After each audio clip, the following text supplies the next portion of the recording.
ओम नमः शिवाय। मैं हूं ज्योतिर्विद पंडित दीपक दुबे और उपस्थित हूं आपके साथ इस सप्ताह अर्थात 20 से 26 जनवरी का राशिफल लेकर। कैसा रहेगा यह सप्ताह, करेंगे इसके ऊपर चर्चा। नए दर्शकों को बता दूं कि जो यह मेरा राशिफल होता है यह लग्न राशि पर आधारित होता है। इसके लिए आप चंद्र राशि, नामाक्षर या सूर्य राशि इत्यादि को आधार ना माने, बल्कि अपने लग्न राशि को आधार माने। दूसरा, यह बेहद सामान्य आधार पर होता है। आपको चाहिए कि कोई विशेष परिस्थिति हो तो आप अपनी कुंडली का विश्लेषण कराएं, उसके बाद किसी निष्कर्ष पर पहुंचें। जो लोग मुझसे परामर्श लेना चाहते हैं, मेरी वेबसाइट astrotips.in है, उसके माध्यम से आप मुझसे परामर्श ले सकते हैं। ज्योतिष चर्चा का कार्यक्रम जो है वो दिया जा रहा है आपके अपने चैनल पर, और उस तरह के प्रश्न आप भेज सकते हैं जिनको आगे जो प्रोग्राम होंगे, कार्यक्रम हमारे, उसमें उसको शामिल करने का हम प्रयास करेंगे। बहुत से लोगों का फीडबैक आया है कि कार्यक्रम अच्छा है, इसे कंटिन्यू रखें। मेरा प्रयास रहता है कि मैं चीज़ों को कंटिन्यू रखूं, लेकिन कई बार परिस्थितियां ऐसी होती हैं कि वो चीज़ें नहीं हो पाती। किसी दर्शक का आया है कि आप डेली राशिफल दीजिए, तो भी साप्ताहिक राशिफल ही समय पे मिल जा रहा है, यही बहुत बड़ी बात है हमारे लिए। तो डेली का संभव नहीं है, उसके लिए क्षमा चाहूँगा, वो मेरे लिए संभव नहीं हो पाता। तो साप्ताहिक राशिफल से आप काम फिलहाल चलाइए। गोचर, सारे साप्ताहिक राशिफल और गोचर दोनों लगभग 90 से 95% देने का प्रयास करता हूँ, और वो रेगुलर है, तो उसका आप आनंद उठाएं। और अब बात करेंगे सीधे राशिफल की, साप्ताहिक की। क्या कह रहे हैं सितारे इस सप्ताह आप सभी के लिए। लग्न राशि पर आधारित किसी दर्शक ने पूछा था, तो ये प्रश्न ऐसा है जिसे कार्यक्रम में नहीं शामिल किया जा सकता, क्योंकि 15-20 मिनट के कार्यक्रम में एक लाइन का इसका उत्तर है कि आप लग्न राशि पे क्यों देते हैं।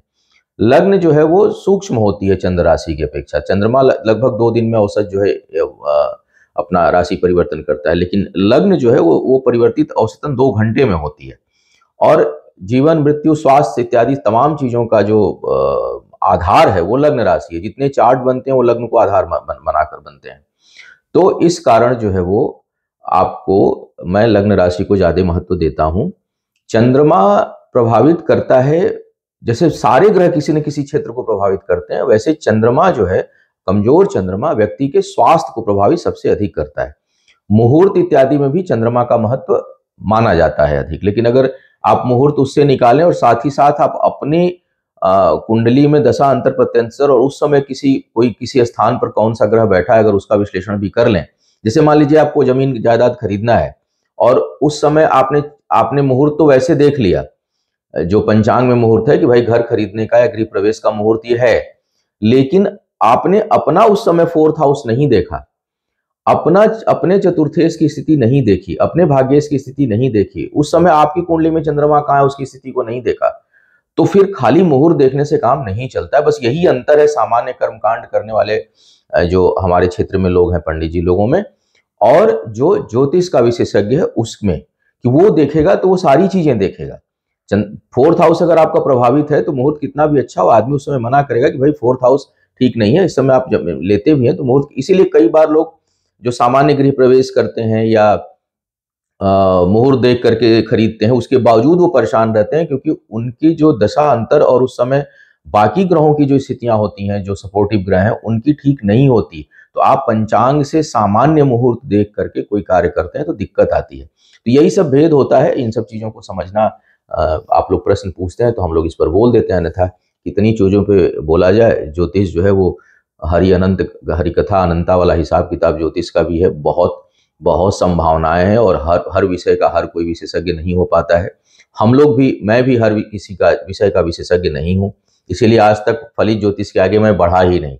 मैंने कभी हस्तरेखा, न्यूमरोलॉजी जानता लगभग सब कुछ हूँ। हर विषय पर ज्ञान एक ज्योतिषी को होता है कुछ ना कुछ, लेकिन मैंने उसमें विशेषज्ञता लेने की या उस पर प्रैक्टिस करने का कभी प्रयास किया नहीं। फलित ज्योतिषी इतना विस्तार में है कि उसी को कर पाऊँ कुछ बेहतर, तो वो जो है वो संभव, वो मेरे लिए अच्छा है। अब आइए सामान्य चर्चा से उठ करके जो है वो बात करते हैं राशिफल की। एक बात और याद आ गई, ऐसे बोलते समय याद है। कई बार लोग दर्शक बोलते हैं कि आप 5 मिनट 6 मिनट बढ़ा के सीधे देखिए, तो जिसकी इच्छा हो बढ़ा के वीडियो देखा करे। उसमें हमारा भी वीडियो हमने डाल दिया, जिसको जैसे बढ़ा के देखना हो देखे। लेकिन कई दर्शक मेरी बातें सुनना भी पसंद करते हैं, तो मैं उनके लिए कहूँ। किसी एक दर्शक का आया था, झुंझलाहट भरा वो मैसेज था, संदेश मैंने देखा कि सब पे निगेटिव बताते हैं, तो आप भी ना अपना इसी से देखा करिए। तो मैं भी इसी से देखता हूँ और मेरे जीवन में भी समस्याएं हैं। मेरे जीवन में भी कष्ट, स्वास्थ्य, आर्थिक, सामाजिक, मानसिक तमाम चीज़ें आती हैं। जैसे मेरी माता लगभग ऑलमोस्ट बेड रिडन है पिछले 4-5-6 महीनों से और उनका ट्रीटमेंट लगातार चल रहा है। तो मेरे पिता की भी काफ़ी स्वास्थ्य ठीक नहीं था, अभी कुछ बेहतर हुए हैं। कुछ दिनों पहले फिर गिर गए थे। तो मेरा खुद का स्वास्थ्य कई बार बहुत डिस्टर्ब करता है। तो ऐसा है कि जो लोग भी पृथ्वी लोक पर हैं, चाहे वो वैद्य हों, डॉक्टर हों, ज्योतिषी हों, यहाँ तक कि ईश्वर भी जब अवतार लिए यहाँ पर, तो कष्ट जो है वो उनके साथ भी रहा।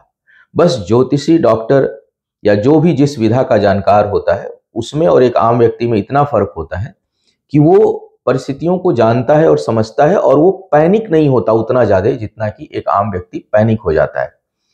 और जो भरोसा जो मैं आपको बताता हूँ अनुष्ठान पूजा करने के लिए, वही मैं अपने यहाँ भी करता हूँ। मेरी माँ का स्वास्थ्य खराब है तो मैंने सारे ग्रहों की शांति पूजा, महामृत्युंजय सब कुछ कराया। मेरा भी कुछ चीजें डिस्टर्ब चलती हैं तो मैं जो भी उससे संबंधित अनुष्ठान पूजा है वो मैं करता कराता रहता हूँ। तो मैं जो आपको सलाह देता हूँ उसी का पालन स्वयं करता हूँ। जो राशिफल आपको बताता हूँ, चूंकि मैं राशिफल में खुद विश्वास करता नहीं हूँ, मैं 1000 बार बोल चुका है, ये बस आप लोगों की इच्छा के अनुसार हम दे देते हैं, क्योंकि राशिफल एक्यूरेट होता नहीं है, बहुत दूर होता है। एक्यूरेट तो 100% प्रेडिक्शन नहीं होता कुंडली देख करके, वो 70-80% हो जाए तो समझिए कि ज्योतिषी को अच्छा ज्ञान है। तो 100% तो प्रेडिक्शन भी संभव नहीं है भगवान शिव के अलावा, ठीक है, ईश्वर के अलावा 100% कोई भी चीज यहाँ पर एक्यूरेट नहीं है, वो समय के साथ बदलती है, चीजें बदलती हैं। तो राशिफल कहाँ से सही होगा? राशिफल तो इतना, इसीलिए मैं कई बार बोलता हूँ कि मेरा देने का दिल नहीं करता, बल्कि चर्चा जो हो रही है उसमें मुझे अब आनंद आ रहा है। तो क्योंकि अब ऐसी चीजें बात करें जो भ्रम भ्रांति से संबंधित है या थोड़ा सा और गहरी गहरी जानकारी देती हूँ। तो राशिफल तो बस एक रटे रटाए तोते की तरह है। मैं कोशिश करता हूं कि चार्ट के आधार पर बोलूं, लेकिन आपकी कुंडली में वास्तविक दशा, अंतरदशा, प्रत्यंतर दशा किन ग्रहों की चल रही है, परमानेंट कुंडली कैसी है, उसके साथ साथ आपका अपना कर्म और विचारों पर कितना नियंत्रण है, उस पर आपका जीवन निर्भर करता है। तो इस कारण मैं राशिफल नहीं देता। और ऐसे तमाम दर्शक जिनको लगता है कि हम जो है वो राशिफल के दौरान निगेटिव बोलते हैं या पॉजिटिव बोलते हैं, तो उनके लिए यही है कि हाँ बिल्कुल हम इसी पे फर्स्ट, वैसे आप में मेरे में अंतर है कि आप रोज राशिफल सुनते हो, मैं हार्डली अपना चार्ट देखता हूँ, साल 2 साल 4 साल में कभी कोई ऐसी सिचुएशन आ गई तो, अदरवाइज मैं चार्ट अब देखता नहीं। अब बस भगवान शिव की आराधना और आप लोगों से संवाद और बाकी अपना नित्य कर्म। तो ज्यादा हो गई चर्चा, मुझे लगता है 4-5-6 मिनट की हो गई। आइए अब सीधे राशिफल की बात करते हैं। आप मेष वालों की अगर मैं बात करूं तो थोड़ा आपको अपने क्रोध पर नियंत्रण रखना है। स्थान परिवर्तन की संभावना आपके लिए बन रही है। आय अच्छी रहेगी, आय जो है आय में निरंतरता बनी हुई है इस समय। आप पराक्रम पुरुषार्थ है, लेकिन उसमें अगर बुद्धि का भी समन्वय हो जाए, ऊर्जा में बुद्धि का भी अगर सम्मिश्रण करके आप काम करेंगे तो उसमें आपको सफलता अच्छी मिलेगी। जो लोग धन धान इत्यादि के लिए व्यवस्था करना चाह रहे हैं इस दौरान, उनके लिए आसानी से धन उपलब्ध हो जाएगा। शिक्षा प्रतियोगिता में थोड़ी बहुत कठिनाइयों के साथ सफलता का योग दिखाई दे रहा है। यात्रा में कष्ट आपके लिए बना रहेगा। सप्ताह के प्रारंभिक भाग में पारिवारिक जीवन में कुछ जो है वो प्रसन्नता, कुछ खुशियां और कोई शुभ कार्य। मध्य भाग जो है आपके खुद के स्वास्थ्य में थोड़ी बहुत उतार चढ़ाव, और अंतिम भाग में अपने घर परिवार से संबंधित कार्यों के लिए धन कर्ज लेने की संभावना बन रही है मेष वालों के लिए। अब बात करते हैं वृषभ वालों के लिए। वृषभ वालों के लिए अगर मैं देखूं तो पद प्रतिष्ठा मान सम्मान के लिए जबरदस्त समय आपके लिए बना हुआ है। इस दौरान आप कई उपलब्धियों को हासिल करने में समर्थ होंगे। थोड़ा सा मानसिक द्वंद्व का शिकार आप हो सकते हैं, जिसे आप नियमित मेडिटेशन करके दूर कर सकते हैं। और नास्तिकता और आस्तिकता के बीच में चयन करना हो तो आस्तिक भाव से अगर आप कोई काम करते हैं तो उसमें सफलता अच्छी मिलेगी। जैसे मन में द्वंद्व आ रहा है कि मैं ये अच्छा काम करूं कि ना करूं, कोई आ गया आपके पास मदद के लिए, इसकी मदद करूं या ना करूं, तो करूं, ना करूं वाले को त्याग दीजिए, उससे आपको सफलता बेहतर मिलेगी। शिक्षा प्रतियोगिता में अच्छी खासी बाधाओं का योग है, इसलिए आपको थोड़ा प्रयास बढ़ाना पड़ेगा, तब जाकर के आप सफल होने में समर्थ होंगे। परिश्रम को थोड़ा बढ़ा दीजिए, खर्च पर नियंत्रण रखने की आवश्यकता आपके लिए बनी हुई है। सप्ताह का पहला भाग जो है वो करीबी लोगों के लिए थोड़ा सा कष्टकारी है। मध्य भाग आपके अपने जीवन साथी के साथ वैचारिक मतभेदों को उत्पन्न करेगा और उसमें कुछ कठिनाई आ सकती है। और अंतिम भाग में धन प्राप्त होने की संभावना आपके लिए अच्छी बनी हुई है। वैवाहिक जीवन को संभालने की आवश्यकता है। मिथुन वालों की अगर मैं बात करूं तो आपके पुरुषार्थ में काफी वृद्धि है और कोई भी काम आप सोच समझ कर करेंगे। ऊर्जा भी बनी हुई है और पराक्रम भी आपका बेहतर दिखाई दे रहा है, तो आप अपने कार्यों को और बेहतर तरीके से करने में समर्थ होंगे। सप्ताह के पहले भाग में मन बहुत प्रसन्न रहेगा और कुछ महत्वपूर्ण निर्णय आप ले सकते हैं।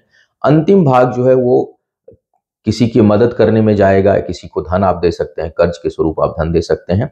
और जो मध्य भाग है उसमें मैं देख रहा हूं कि थोड़ी बहुत मानसिक अशांति और शारीरिक कष्ट का योग आपके लिए बना हुआ है। सावधानी आपको रखनी चाहिए।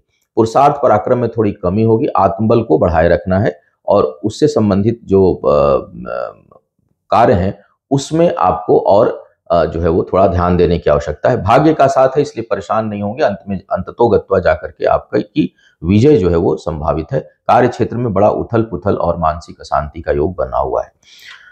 कर्क वालों की बात करूं तो सप्ताह का पहला भाग बहुत मानसिक प्रसन्नता देने वाला है और घर पर परिवार में जो है वो खुशियां आएंगी।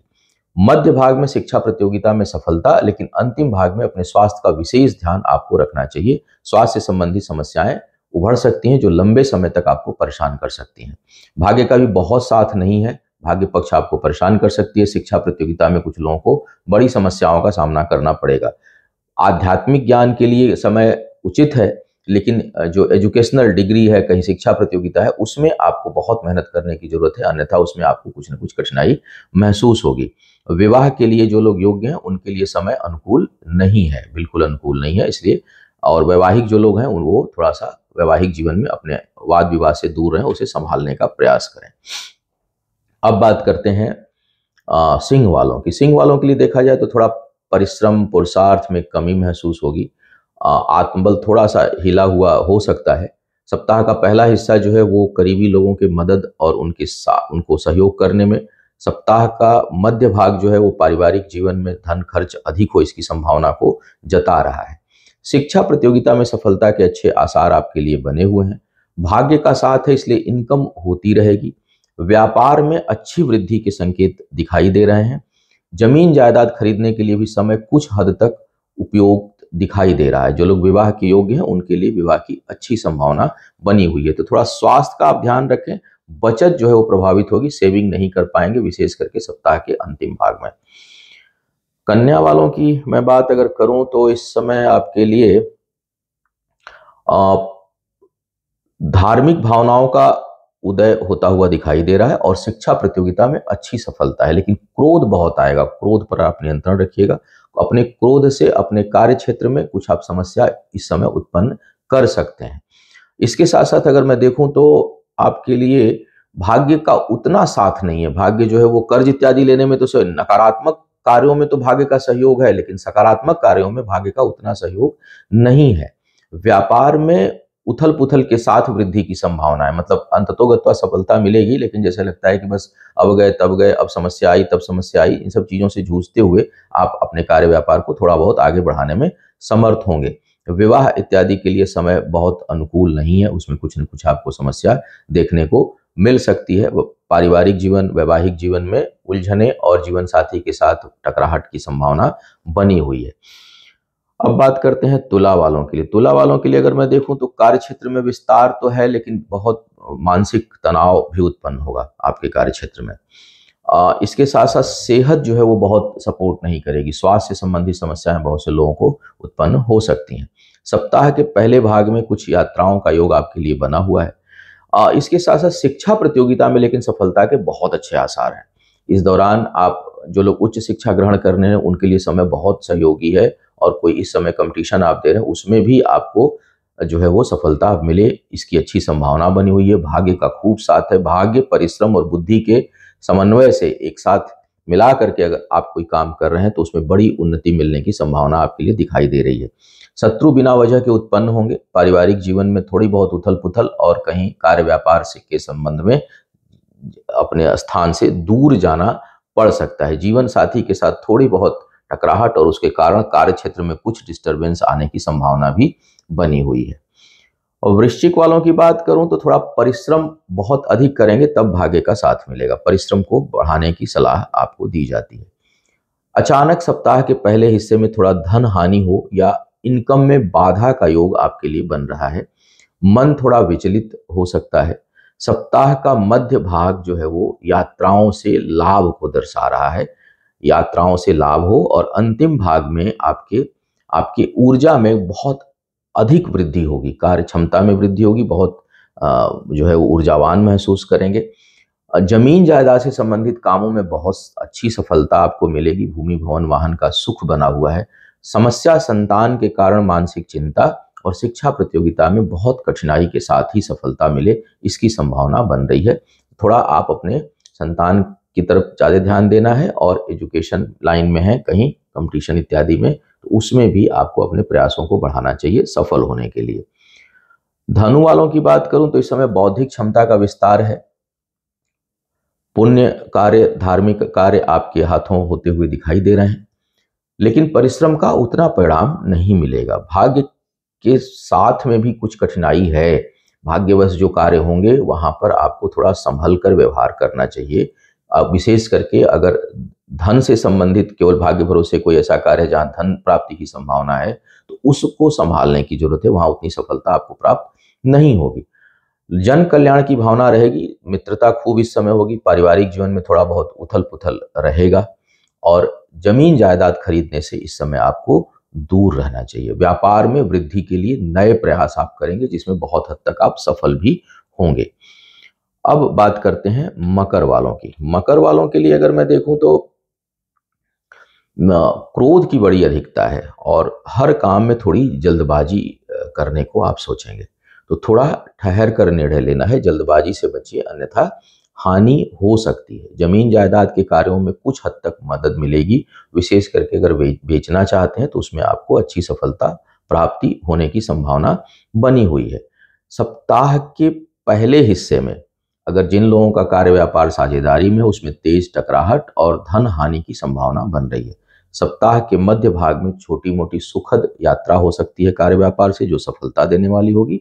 अंतिम भाग जो है वो आपको थका देने वाला है और अपने कार्य व्यापार में धन अधिक लगे और उस हिसाब से आय ना हो, इसकी चिंता आपको दे सकता है। तो उससे आपको थोड़ा सावधान रहना चाहिए या पहले से प्रिपेयर रहना चाहिए, ये कहूँ तो ज़्यादा अच्छा होगा। वैवाहिक जीवन को संभालिए।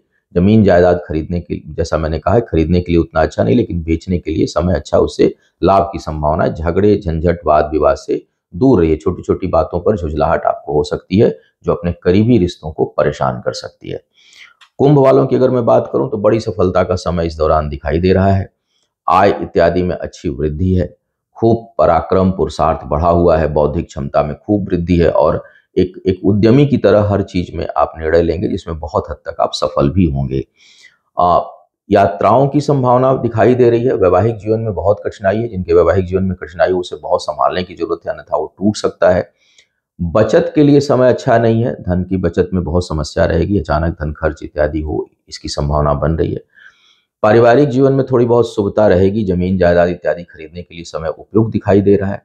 इस दौरान भौतिकता और आध्यात्मिकता दोनों की तरफ आपका बढ़िया रुझान होगा और दोनों का आप बहुत अच्छा प्रयोग करेंगे। तो कुल मिलाकर अगर मैं देखूं तो व्यक्तिगत चेतना और व्यक्तिगत उत्थान के लिए आपका समय काफी अच्छा दिखाई दे रहा है। पद प्रतिष्ठा मान सम्मान में बहुत अच्छी वृद्धि है। लेकिन वैवाहिक जीवन और बचत दो चीजों के लिए समय ठीक नहीं है। सेहत का थोड़ा ध्यान रखिएगा। थोड़ा हल्का सा उतार चढ़ाव की संभावना बन रही है। बहुत कुछ तो नहीं बिगड़ेगा, लेकिन क्षणिक परेशानियां उत्पन्न हो सकती हैं। अब बात करते हैं मीन वालों की। मीन वालों के लिए अगर देखा जाए तो इस समय व्यापार में बड़ी अच्छी वृद्धि की संभावना आपके लिए बनी हुई है। भूमि भवन वाहन के जो लोग कारोबार में हैं, जमीन जायदाद या वाहन इत्यादि के, उसमें उनको बड़ी सफलता इस समय प्राप्त होगी। भाग्य भरोसे कामों से थोड़ा दूर रहना है क्योंकि उसमें सफलता उतनी नहीं मिलेगी। शिक्षा प्रतियोगिता में सफलता के बहुत अच्छे आसार आपके लिए दिखाई दे रहे हैं, उसमें वृद्धि है। भाग्य का साथ है। संतान के कारण मन प्रसन्न होगा और संतान के ऊपर थोड़ा धन खर्च हो, इसकी भी संभावना है। बहुत से लोग धन लगाकर इन्वेस्ट करके इस समय धन प्राप्ति का जो है की व्यवस्था करेंगे। तो इन्वेस्टमेंट से लाभ का योग आपके लिए समय बना हुआ है। यात्राओं की संभावना इस समय बनी हुई है, आप यात्रा करें और उसमें सुखद और थोड़ा दुखद दोनों का की अनुभूति आपको हो, ऐसी संभावना बनी हुई है। शत्रु इस समय कोई होगा तो वो परास्त होगा। कोर्ट कचहरी के मामलों में सफलता के लिए अच्छा समय दिखाई दे रहा है। तो यह था इस सप्ताह का संभावित राशिफल। उम्मीद है आपको मार्गदर्शन मिला होगा। आपका आने वाला समय शुभ हो, आयु, आरोग्य और ऐश्वर्य की वृद्धि हो। इन्हीं शुभकामनाओं के साथ आपसे विदा लूंगा। पुनः मुलाकात होगी किसी नए विषय पर। तब तक के लिए मुझे आज्ञा दीजिए। ओम